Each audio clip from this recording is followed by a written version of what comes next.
Hello friend, आज हम लोग साइंस के मिसलिनियस टॉपिक को कवर करेंगे, जिसके अंदर हम लोग कुछ क्वेश्चंस और इसके आंसर को देखेंगे, ऑनलाइनर क्वेश्चन को देखेंगे। तो आइए हम लोग सबसे पहले क्वेश्चन देखते हैं। जंग लगने पर लोहे के भार पर क्या प्रभाव पड़ता है? दोस्तों, जंग लगने पर लोहे के भार बढ़ता है, फिर बाद में घटता भी है। मूत्रालय यानी यूरिनल में से आने वाली गंध का मुख्य कारण क्या है? तो इसमें मूत्र में जो है अमोनिया की उपस्थिति के कारण मूत्र में गंध आता है। उसके बाद हम लोग CNT मतलब कार्बन नैनो ट्यूब्स का आविष्कार किसने किया था, इसके बारे में जानेंगे। तो कार्बन नैनो ट्यूब्स का आविष्कार आइजीमन ने किया था। उसके बाद हम लोग एक पॉइंट इंपॉर्टेंट पॉइंट इसको देखते हैं। एल्युमिनियम सल्फाइड, एल्युमिनियम फॉस्फाइड का प्रयोग कीटनाशक यानी पेस्टिसाइड्स के रूप में किया जाता है। तो पेस्टिसाइड्स के रूप में किसका प्रयोग किया जाता है? तो पेस्टिसाइड्स के रूप में एल्युमिनियम सल्फाइड का प्रयोग किया जाता है। उसके बाद हम लोग नेक्स्ट क्वेश्चन की ओर बढ़ते हैं। भारत में जल वनीकरण संयंत्र वाटर डिस्टिलेशन प्लांट कहाँ पर स्थित है? तो ये स्थित है लक्षद्वीप में स्थित है। इसके बाद हम लोग नेक्स्ट पॉइंट की ओर बढ़ते हैं। धूम्र पर्दे यानी स्मोक कर्टेन्स जिनका प्रयोग युद्ध में छिपने एवं शत्रु को धोखा देने के लिए किया जाता है, किस पदार्थ से बने होते हैं? तो ये होते हैं टाइटेनियम ऑक्साइड से बने होते हैं। इसके बाद हम लोग नेक्स्ट पॉइंट की ओर बढ़ते हैं। फिलोस्फर्स वुल किसे कहते हैं? यानी यसद पुष्प किसे कहते हैं? तो यसद पुष्प जिंक ऑक्साइड को कहते हैं। जिंक ऑक्साइड को यसद पुष्प कहते हैं।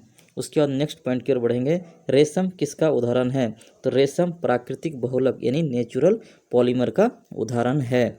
इसके बाद हम लोग नेक्स्ट पॉइंट की ओर बढ़ते हैं।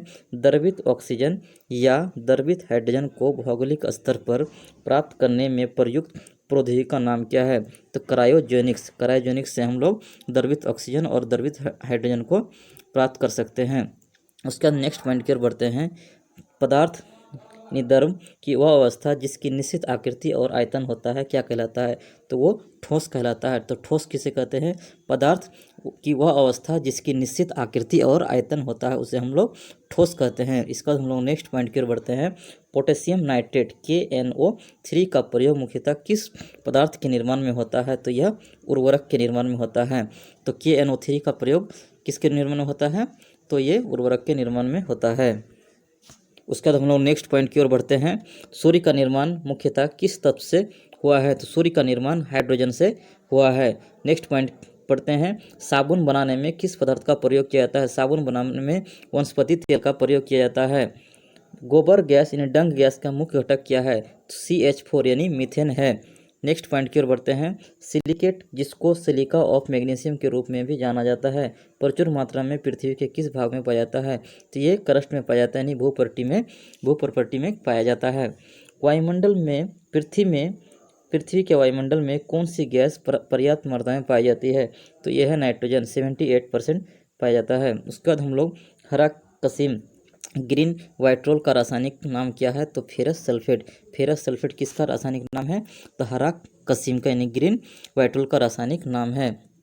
उसका हम लोग नेक्स्ट पॉइंट की ओर बढ़ते हैं। वह गुण जिसके कारण एक ही तत्व कई रूपों में पाया जाता है, तो वह है अपरूपता यानी एलोट्रोफी उसे कहते हैं, जो ऐसा पदार्थ जो कई एक ही तत्व जो होते हैं कई रूपों में पाया जाता है।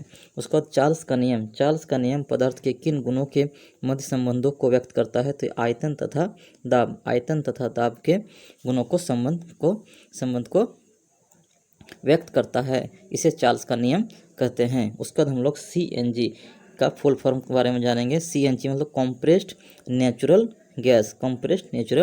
गैस के बारे में जानेंगे। उसका नेक्स्ट क्वेश्चन की ओर बढ़ते हैं। परमाणु न्यूक्लियर रिएक्टर का निर्माण सर्वप्रथम किसने किया था? तो एनरिको फर्मी ने किया था। न्यूक्लियर रिएक्टर का निर्माण किया था। नेक्स्ट पॉइंट की ओर बढ़ते हैं। रेडियो सक्रियता की खोज किसने की थी? रेडियो सक्रियता की खोज हेनरी बैक्यूरेल ने वर्ष 1896 ईस्वी में की थी।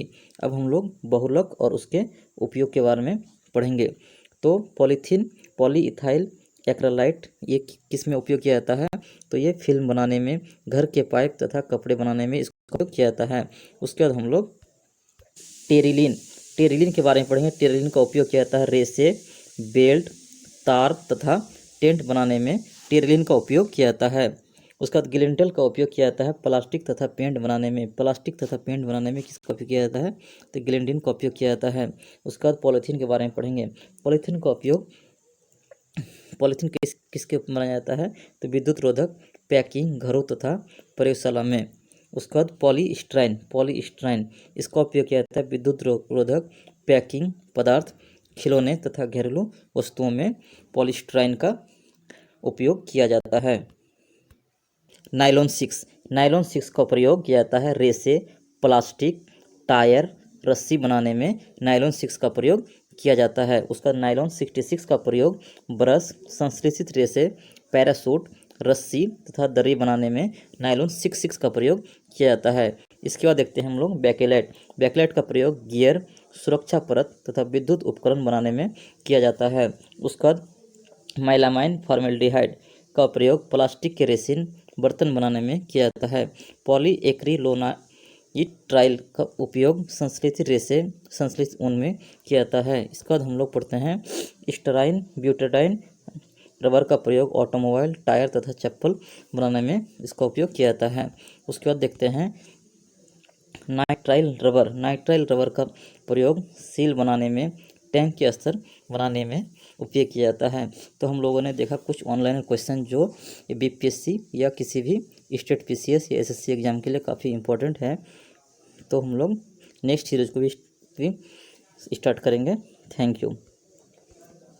अगर आपको ये वीडियो इंपॉर्टेंट लगे तो इस चैनल को सब्सक्राइब करें और बेल आइकन को ज़रूर दबाएं ताकि आप तक ये वीडियो पहुंचते रहें।